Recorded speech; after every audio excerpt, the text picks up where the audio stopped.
Hello guys! So, andito ako ngayon para mag-ayos ng aking mga display. So, kailangan ko naman ngayon ulit mag-rearrange ng mga display ko guys kasi napapansin ko may mga display na naman ako na hindi napapansin ng mga bata. So, medyo hindi na okay yung location niya kung saan man siyang area nakalagay. Like, ayan. Kailangan kong ilipat yan.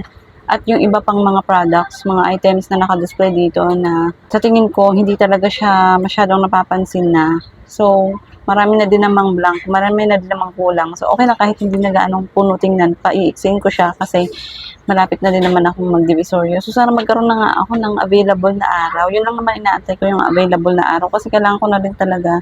Wala na akong mga squishy, slime, and basta may mga item pa ako na kailangan ko nang mabili as soon as possible.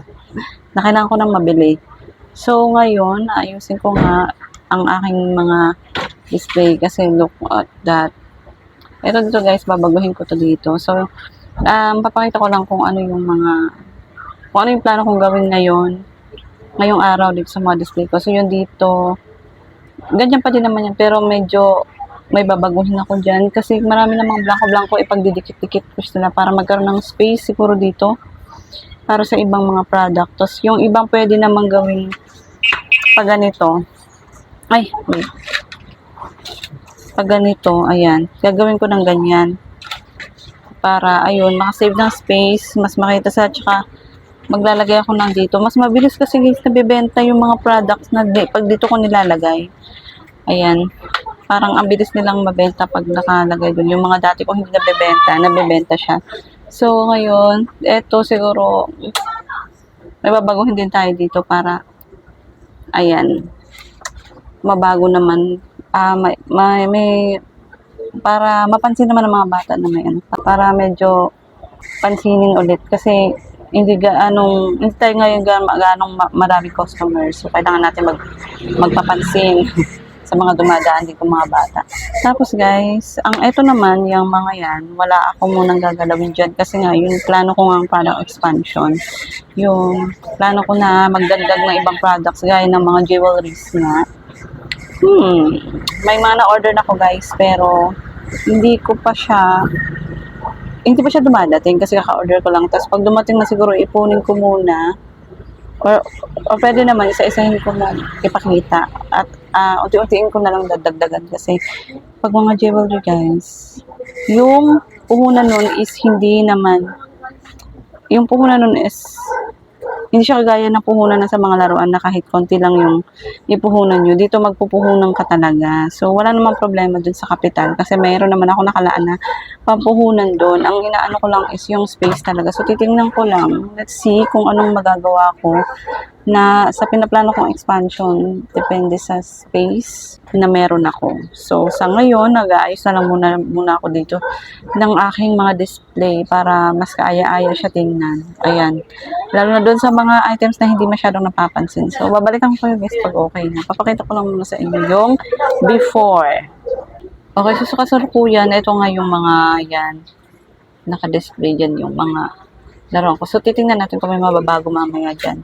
Tapos dito guys, ito, definitely babaguhin ko to dito kasi ayan, parang hindi na ako happy. Ayan, may mga laruan na hindi na talaga nakikita. Tapos andito pa yung pananim ko. Natakpan na siya. Ayan, di ba? Ito, buti pa to, nabenta na. Ito wala. Kaya kailangan maging visible yun dyan. Yung mga yan, natakpan na talaga siya. Tapos dito, dahil ng mga blanco-blanco. Ayan, see? Tapos yung sinasabi ko nga kanina na, ayun, hindi na siya makita dyan. So, aayusin natin yan. Ito, okay lang to. Or, ang ganda kasi ng pagkakadisplay yun. Kaya titingnan natin. Kung ibababa ko yan dito. Mas mabilis kasi mabenta pa yan dito sa baba. Napansin ko wala na palang mga laman ko. Ngayon ko lang nakita. So, mas madidisplayan ko na ito dito. Ayan o. Hindi mo na alam kung ano yung mga nakalagay. Ay nako. Kaya pa talagang ayusin yan. Sige no. Yan na lang guys. Hindi ko na ipapakita yung aking pag-aayos guys. Kasi sobrang init. Hindi ko na ma-videohan. So, balikan ko na lang kayo kapag maayos na tong aking mga display. Okay guys, ayun natapos ko na din ang pag-display ko. So kahapon di ako natapos guys dahil bigla na akong na-busy. Kaya ngayon ko siya itinuloy. Pero yung ibang nailipat ko kahapon ay naging maganda talaga yung result kasi yung nailipat ko ay nako, nabenta.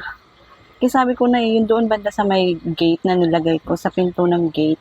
Yung ibang item na nilagay ko doon is nabenta kaagad. Yun yung mga products ko na i-display ko sa medyo spot na hindi siya ganong pansinin kaya matagal siyang nabenta pero kahapon ayun nabenta na. Very effective talaga pagka visible or nasa magandang area na ilalagay yung mga item na hindi ganong pansinin pagka medyo sa sulok, hindi kagaya ng ibang mga item na kahit hindi nila ganong napapansin, hinahanap nila or parang nasanay na sila na ganon ang bilhin kaya kahit sa malayong spot na ano nila yung mga kagaya ng ganong items na yung tinutukoy ko makikita nyo mamaya is pinasiguro ko siya dito sa my gate. So, ayun guys, papakita ko na sa inyo yung wala namang anong pagbabago, pero may mga naiba naman at medyo maayos-ayos ng konti ngayon yung aking mga display compared sa kahapon na hindi ko pa inaayos. So, ayun guys, tingnan natin yung mga binago ko dito.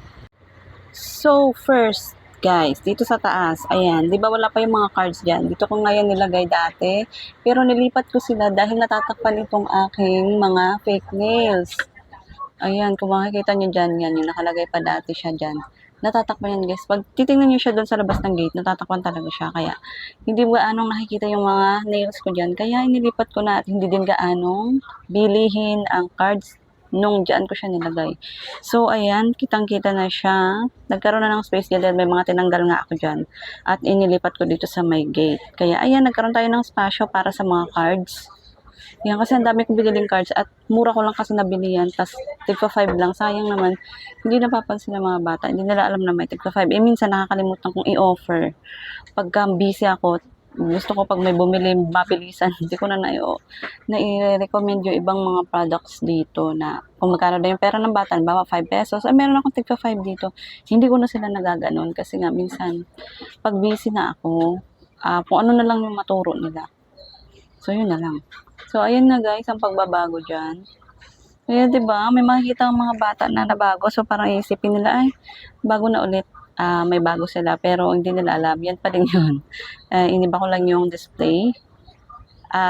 Display idea or display position ng mga iba kong products. Dito sa baba, ayun guys, ganoon pa din naman ang makikita nyo. Pero kinompress ko yan dahil kakaunti na nga lang sila.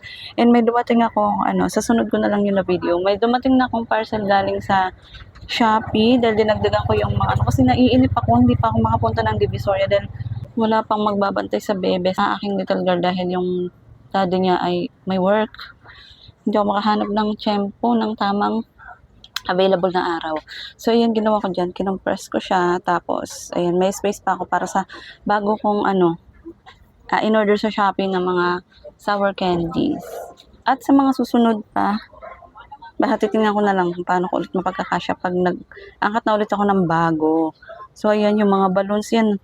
Kung mapapansin nyo noon, yung mga balloons na yun, guys, andito na sa ilalim. Natatakpan na siya, hindi na siya nakikita. Ayan, hindi ko masyado naasikaso ng mga nakaraang araw eh. So, ayun yan, naayos ko na siya dyan. Yung aking lacho, kakaunti na lang yun, guys. Ayan, so dadagdagan na natin yan sa susunod. Tapos, ayan siya, yung mga balloons, pinagsunod-sunod ko na siya dyan. Yung bracelet, doon yan dati sa taas. Piling ko hindi gano'n napapansin.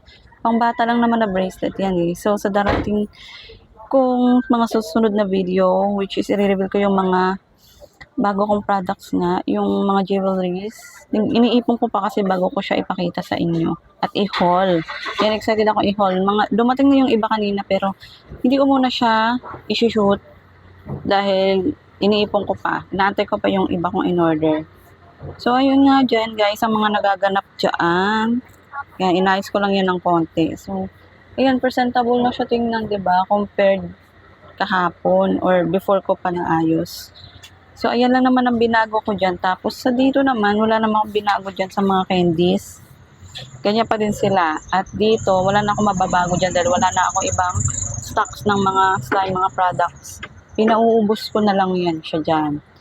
Ayan. So, minamadali ko na kasi guys dahil para pagbalik ko, marami akong maangkat na bago kasi Yung iba nga wala na. Pero kung marami pa din, so, kakaunti lang yung maaangkat ko. Dahil hindi pwedeng mag-angkat ako ng mag-angkat ng madami kung marami pa naman akong product. So, kaya minamadali ko siya mapaubos.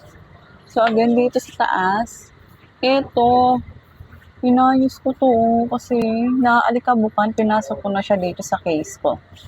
Ayan. Yan lang muna ang nababago dyan.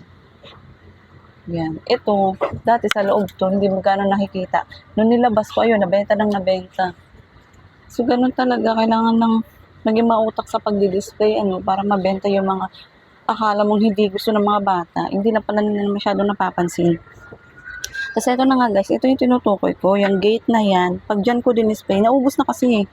Yung mga dinisplay ko dyan guys, na mga luma, nagkanda ubos ng mga ganito na lang. Kaya napansin ko nga ng mga wala na. So may space na ako para sa iba kong products, pwede ko nang ipalit dito. Ito guys, itong ball na to, ayan. Nabentahan na siya nung doon ko siya lagi nilagay. Hindi napansin. Nilagay ko dito para maubos na. Kasi papalitan ko ng bago to. Mga stress ball, mga magagandang stress ball ipapalit ko dahil mabenta talaga siya. Yung iba nga ito, Dito ko nilagay, pero nakikita naman na bebenta naman. Tapos, eto na nga yung tinutukoy ko, ito. Tig 50, Ay, hindi dito 15, ano lang to. Sa ibang product to, baka mapagkamala ng partner ko. 15 ito maibenta. 10 lang pala to, 10 ko lang ito binibenta. Ayun siya guys, nabentahan din. Napakatagal mabentahan. Kala ko matapos na lang yung iisa pala na bawas, kahapon na bilihan sila ng bilihan, pero hindi ko gaanong kinukuha dyan. Dito ako kumukuha sa may natira pa, yan yung extra. Pag ubos na yan, pag halimbawa yung gusto naman na green or violet lang, dito na ako kuha. Pero pag yung kulay na wala dyan, tsaka ako dito kukuha. Ayan, tas ito, hindi din to napapansin, yung glow in the dark, akala ko magiging mabenta, kasi maganda tong kwintas na to eh. Pero ayan, tingnan natin kung magiging effective siya dyan. Tapos ito pa, yan, nilipat ko dyan. Pinaglalagay ko sila sa ito, DIY ko. Ini-stapler ko para hindi na siya nakapads at marami tayong mailagay dyan. Ito, yan yung mga kailangan ko nang mapaubos dahil hindi gaano sila napapansin guys. Sa dati nilang pinag-displayhan. Ayan. Ito, naubos yung isang pack ko yan. Nandiyan ko nilagay eh. So, meron pa akong isang pack. Kaya yan, display na natin. Naubos na yung isang pack dyan. Mabilis talaga mabenta dito kasi pag makikita kasi guys ng mga bata pag sa labas ng lalo pag ganito madilim sa loob, pag maliwanag sa labas, ito ang unang nila makikita. Kaya ayan yung mga galang hindi napapansin dito ko siya nilagay. Ito yan, mga Chinese Carter, itong mga espada. Noong December pa to eh. Nabibenta naman pero pa isa-isa. Kaya ayan, para maubos na yan. Yan na lang din naman. So ayan guys, ang naisip kong technique or idea sa pag-display ng iba kong mga products dito sa kung saan unang kahit dadaan na yung mga bata, makikita agad nila. So dito naman wala na akong gaanong binago dyan. Nirefillan ko na lang yung iba, kalbo-kalbo na kasi may mga stocks pa naman akong iba.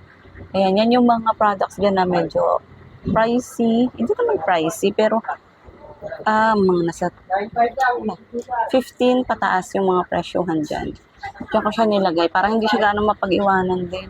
Yan yung nakakabili yung mga bata pagkasama yung magulang. Ayan, tapos dito naman yung mga affordable lang. Tapos, ayan, ito yung iba dito. Ayan, kagaya niyan. So, ayun, dito sa mga accessories ko guys, yan, ayusin ko yan dahil nga nagdagdag ako ng mga jewelries para dyan. Ayan, kasi yung mga jewel ko is mga hikaw-hikaw lang eh. So, nagano ko guys sa mga rings, bracelet, necklace. Ang mga necklace, mahilig yung mga sa necklace, kaya lang hindi ako nakakapagtinda ng necklace. So, ayun nga, itatry ko siya. May panlalaki, may pambabae, kaya abangan nyo na lang yun. Ayan. Sobrang init. So, yun na muna sa ngayon, guys. Kasi sobrang init na dito sa pwesto na to. Gusto ko na pumasok sa loob. So, abayin nyo na lang mga susunod kong video. Bye-bye! Mag-a-unbox tayo sa susunod ng nabili kong dagdag na candies dito. So, yan muna, guys. Bye-bye!